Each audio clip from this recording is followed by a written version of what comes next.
አከራካሪው የሴቶች አገልግሎት በቤተ ክርስቲያን ምስባኮች። በአሁኑ ጊዜ በቤተ ክርስቲያን ውስጥ አከራካሪ ከሆኑ ጉዳዮች መካከል አንዱና ፊተኛ ልንለው የምንችለው የሴቶችን አገልግሎት ነው። በተለይም ከመድረክ ጋር የተያያዙ አገልግሎቶች በአንዱ ወገን ሲፈቀዱ፣ በሌላው ወገን ደግሞ ይከለከላሉ።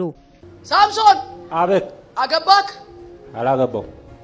አለች የሆነች ጓደኛ በቤት ነበረች። ይኸው እንግዲህ ይመጣል አላልኳችሁ? ባጭ አታርግ ታው ብዬአለሁ። ሳምሶን የነበረችው የት ሄደች? ክፍለ ሀገር ነች። እቺ አሁን ጓደኛ ክፍለ ሀገር ናት ያለችው? አዎ። ምን እየሰራች ነው? ተማሪ ናት። ተማሪ ናት። አገባሻለሁ ብለህ ከዛ ታውካት? አዎ። ከተማ ስትወጣ ታውካት? እኔ አይደለሁም እሷ ነች። እኔ አይደለሁም። አሁን ብትመጣ ታገባታለህ? እኔ አዎ ያው ወግቼ እልሃለሁ፣ አታመቻምሽ፣ በደንብ አውራ። አዎ። እኔ አሁን ግን የሆነች አለች ዝም ብለህ በልብህ እንደው እግዚአብሔር ቢሰጠኝ እያልክ እረፍ በሉት እስቲ፣ ጨምሩለት። እግዚአብሔር የቀባይ ምስክር። እቺ ነብይ ምን አለች? በል ያንተ ሚስት ያቺ ተማሪ ናት ያልካት ገጠር ያለችዋ እሷ ሚስት ናት። እሺ። እዚህ ከተማ ሚስት የለህም አንተ። እሺ፣ ተቀብያታለሁ። ባሏን ሊሸማቀቅ የሚችልበትን ድርጊት በቤተ ክርስቲያን መካከል ማድረግ የለባትም። ባጭሩ ወንዶች እንደሚሆኑት አቱን ነው። ሙሉን አነበሰ ጨርሰው መጨረሻ ላይ እንደ ወንድ አያድርጋት። የሴት ድምጿ ቀጠን ይበል፣ የባልየው ወፈር ይበል። የሚስትየው ወፍሮ የባልየው ቀጥኖ አይሆንም። ተፈጥሯዊ አይደለም። ሴቶች ሪሊ አያስተምሩ ሳይሆን ሴቶችን በጉባኤ ዝም ይበሉ። ከጉባኤ መራበሽ ጋር የተገናኘ ነገር ሊሆን ይችላል። አይረብሹ ነው በጉባኤ በቃ ዝም ይበሉ። እሱ ነው ዝም ይበሉ። ጸጥ ይበሉ ሊሆን አይችልም። ትንቢትና ጸሎትም ይጸልዩ ተንቢዩ ብሎ ጸጥ ይበሉ ሌላ አይችልም። ማስተማርም ስፔሲፊክ የሆነ የማስተማር ኢሹ እዚህ ላይ የለም። ነገሩ ዛሬ በድንገት የተነሳ ሳይሆን ከመጽሐፍ ቅዱሱ የብሉይ ኪዳን ዘመን ጀምሮ የነበረና ከዚያም በኋላ በነበረ የሴቶች አገልግሎት ውስጥ ከፍተኛ ክርክር ያስነሳ ነው። በብሉይ ኪዳን እንደ ዲቦራ፣ ሐና፣ ማርያም ያሉ አገልጋዮች የነበሩ ቢሆንም የወንዶቹን ያህል ግን አገልግሎታቸው ጎልቶ አልወጣም ነበር። ወንድና ሴት የሚባል በሌለበትና ሁሉ በክርስቶስ አንድ በሆነበት በአዲሱ ኪዳንም አገልጋይ የሆኑ እንስቶች ነበሩ። ከጌታ ደቀ መዛሙርትና ከትንሣኤው የመጀመሪያ ምስክሮች አንስቶ እነ ፌበን፣ ጵርስቅላ፣ ዩሊያን ያሉት የአዲስ ኪዳን ሴት አገልጋዮች በመሆን ተመስክሮላቸዋል። ከ100 ዓመታት በፊት በነበሩ ዘመናት በጸጋ ስጦታ አገልግሎት እጅግ የታወቁና ብዙ አዎንታዊ ተጽዕኖ የፈጠሩ እንደ ካትሪን ኩልማን ያሉ እንስቶችም ብዙዎችን የማገልገላቸውን ያህል ተቀባይነት ያጡባቸው በርካታ አጋጣሚዎችም ነበሩ። በእኛም ሀገር ይህ ጉዳይ በተለይም በወንጌል አማኝ ማህበረሰብ ውስጥ አከራካሪ ነው። እዚህ ሴት ልጅ በማህበር መካከል ሴትነቷ መጠበቅ አለበት። እንደ ወንዶች እኛ እንደምንሆነው ሁሉ መሆን የለባትም። አክሽኗም፣ ድርጊቷም፣ አነጋገሯም እኩል ቤት ቸርች ውስጥ መለፋለፍ፣ ከወንድ እኩል መነጋገር፣ በማህበር መካከል ተነስታ እኔ ጥያቄ አለኝ እንደዚህ አይነት ነገር እንዳትል። ጥያቄ ካላት ቤቷ ትጠይቁ። ለምሳሌ የሴት ፓስተር የለም መጽሐፍ ቅዱስ ውስጥ።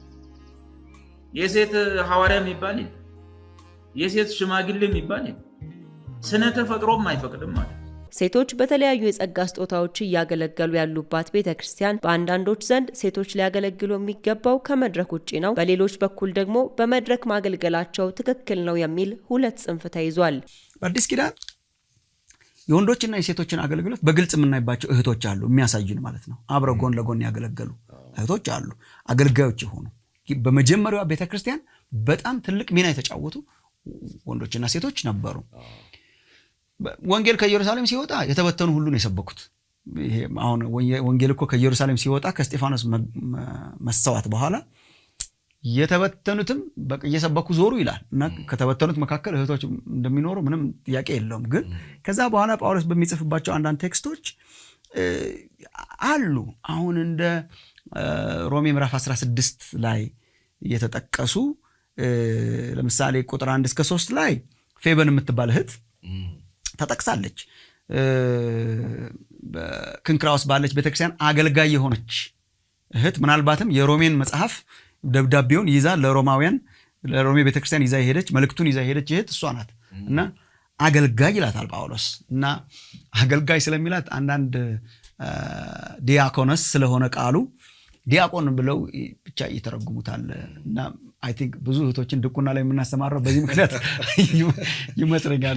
ግን በመድረክ አገልግሎታቸው በተስማሙት ወገኖች መካከልም ሴት ሐዋርያትና ነቢያት እንደሌሉ፣ ዘማሪዎች፣ ወንጌላውያንና መጋቢዎች ግን እንዳሉ የማመንና ያለማመን ጉዳይ ህዝቡን ለሁለት ከፍሎታል። ይህን በተመለከተ በሁለቱም ጽንፍ ያሉ ተሟጋቾች የሚሰጡት ሐሳብ የእነሱን መጽሐፍ ቅዱሳዊ ማስረጃ ያካተተ ነው። ሆኖም ግን ቃሉ የተጻፈበት አውድ እንዲሁም ተደራሲያኑ በዚህ ዘመን ለሚወሰደውም ትርጉም የራሳቸው አስተዋጽኦ ይኖራቸዋል። በሀገራችን ኢትዮጵያ በቤተ ክርስቲያን የመድረክ አገልግሎት በሰፊው የምናውቃቸው አገልጋዮችም ልክ ነው፣ ልክ አይደለም የሚል አቋማቸውን በጉዳዩ ላይ ሲያንጸባርቁ ቆይተዋል። ለአብነት ያህልም ወንድም ዳዊት ፋሲልና ዶክተር ማሙሻ ፈንታን እንውሰድ። ወንድም ዳዊት ፋሲል የሴቶችን አገልግሎት በተመለከተ እህቶች በቤተ ክርስቲያን ምስባኮች ላይ ቆመው ማስተማር እንደሌለባቸው ይናገራል። በቆሮንቶሱ የሐዋርያው ጳውሎስ መልእክት መነሻነት በተደጋጋሚ የነገሩን ስህተተኝነት አጉልቶ የሚያሳየው ወንድም ዳዊት ፋሲል ሴቶች በቤተ ክርስቲያን ውስጥ ሴትነታቸው እንዲጠበቅ እንጂ እንደ ወንድ መሆን እንደሌለባቸው፣ የወንድ ራስነትም ሊከበር ይገባል ይላል። በማህበር መካከል የሴቶች ስብከት በመንፈስ ዓለም መላጣ ሆነው እንደመቆም ይቆጠራል ሲልም ከሱ ሐሳብ ጋር ለሚስማሙ ምዕመናን ሳቅ የሚጭር ገለጻ አድርጎ ነበር። ፔንቴኮስታልና ካሪዝማቲክ ሴቶች በወንድ ላይ እንዲሰለጥኑና ፓስተር፣ ነቢይ፣ ሐዋርያ እያሉ የሚሾሙት በእግዚአብሔር ቃል ላይ ስላመጹ ነው የሚለው ወንድም ዳዊት ፋሲል ሴቶች መልእክት ቢኖራቸው እንኳ ጸጉራቸውን ሸፍነውና በተገቢ መንገድ መሆን አለበት፣ ከተፈጥሯዊ የመታለል ባህሪያቸው የተነሳም ክትትል ሊደረግባቸው ይገባል፣ ሴቶች በመሆናቸው ብቻ ጉባኤ ሰብስበው ሊሰብኩ አይችሉም በማለት ሲናገር ለዚህ ንግግሩ እህቶችን ይቅርታ ሊጠይቅ እንደማይችል በማሳወቅ ጭምር ነው። በወንድ ላይ ማህበሩን እያስለቀሰች እሷ እየደነፋች ባልየው ቅድም እንዳልኳቸው ሆኖ እሷ እንደዛ ምና ነውር ነው ለሴት ልጅ። እኔ ሚስቴ እንደዛ ብትሆን ለእኔ ፍረት ነው። ስለዚህ በወንድ ላይ ሴት በምንም አይነት ሁኔታ እንድትሰለጥን የእግዚአብሔር የተፈጥሮ ሕግ አይፈቅድላትም። ፔንቴኮስታል ካሪዝማቲክ ምናምን ይፈቅዳሉ እነሱ ከቃሉ ውጭ ስሉ ሴትን በቤተ ክርስቲያን ውስጥ ፓስተር የሚያደርግ ሐዋርያ ምናምን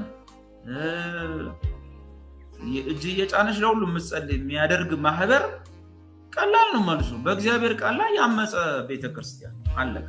በሌላ በኩል ዶክተር ማሙሻ ፈንታ ከዓመታት በፊት መጽሐፍ ቅዱስ በግልጽ እንዳስቀመጠው ዋጋን በተመለከተ ወንድና ሴት እኩል የእግዚአብሔር አምሳል ተሸካሚዎች እንደሆኑ ኃላፊነታቸው ግን እንደሚለያይ ከማተቱ ጋር ግልጽ መርሆችን አስቀምጠን ብንጀምርና ወዳልተረዳነው ሐሳብ ብንሄድ የተሻለ ነው ብሎ ነበር። ቀድመው በነበሩ ራባዮች ሴት ደቀ መዛሙርት እንዳልነበሩ፣ ጌታ ኢየሱስም ሁሉን በአንድ ጊዜ ንዶ ሳይሆን በአይሁዳዊ ስርዓት አድጎ እንደመጣ ወደ ብሉይ ኪዳን መለስ በማለት የተናገረው ዶክተር ማሙሻ ፈንታ ጌታ ኢየሱስ ሴት ደቀ መዛሙርት እንደነበሩት የአገልግሎት አጋሮቹና የመጀመሪያዎቹ የትንሣኤ ምስክሮችም ሴቶች መሆናቸውን ከአዲስ ኪዳን ማስረጃነት ጠቅሷል። በብሉይ ኪዳን አብዛኛው አገልግሎት በወንዶች ይከናወን እንጂ እንደ ዲቦራ አይነት ኃያላን በአዲስ ኪዳንም ሴት አገልጋዮች ነበሩ በማለት በትንቢተ ዩኤል ምዕራፍ 2 እና በሐዋርያት ሥራ መጽሐፍ ምዕራፍ 2 የተጻፈው ቃል በሁለቱም ጾታ ላይ ስለሚፈሰው መንፈስ የሚናገር መሆኑን አብራርቷል። የአዲስ ኪዳን አገልግሎት በጾታ ላይ ሳይሆን በጸጋ ላይ የተመሰረተ ነው። አገልግሎት የወንዶችም የሴቶችም ሳይሆን ጸጋው የተሰጣቸው ምዕመናን ነው። ጸጋ የሌለው ወንድ በመሆኑ ብቻ እንደማያገለግል ሁሉ ጸጋ የተሰጣት ሴት ከጸጋው የተነሳ ማገልገል ትችላለች። ኃላፊነትና አገልግሎት በአዲስ ኪዳን የጸጋ ጉዳይ ነው። ይህ ዶክተር ማሙሻ ፈንታ የገለጸው መጽሐፍ ቅዱሳዊ መረዳት ነው። የመጀመሪያዎቹ ደቀ መዛሙርት ተከታዮቹ ተማሪዎቹ እነሱ ነበሩ። ግን ሴት ደቀ መዛሙርትና ተከታዮች እንደነበሩት ደግሞ መጽሐፍ ቅዱስ ይነግረናል።